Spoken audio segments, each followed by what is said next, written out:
So karon kay wa man tay lingaw, atong luto na tong puso. Malamang. Sudpod, kapil lang tagkuha, di na to lutoon. And nara ang ato ang puso. So ato na siyang panitan. Sa pudi panitan. Sa pagluto di panitan. Ato na siyang panitan with the use with this knife. With the use with this knife. So as we can see, mao na ni siya ang ato ang puso, di ba? Wala siya color. Malamang gipanitan gud. Wala gid ang color ana. Ang good mo. Then natin din siyang tataron o ginagmay. So na siya.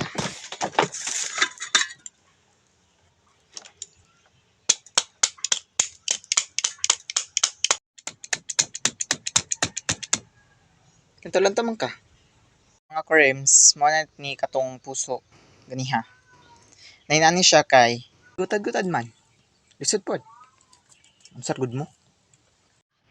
Dahil pagkahuman, ato na siyang ibalhin og sudlanan. Lisod pod. Pero di mausik. Dayon, butangan na to na siya og asin. Lamang. Pero mawalang tago. Ang good mo.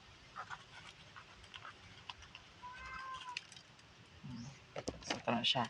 Dayon, ato ang kumot-kumuton. Kumot-kumuton. Hantod sa magawas ang duga. Diba? Diba na siya duga. Katay sa akong kamot. Muna siyang butangan og asin dayon kumot-kumuton para mawalang duga. Ito ada din na siyang pugan. Diba? Diba? Daghan kay duga.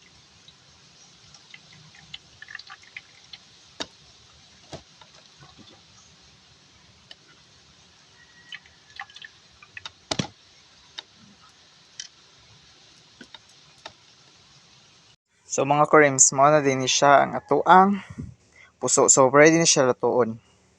Kanya kigkapoy man ko. Kanya rin nilutoon. Patagan mo sa part 2.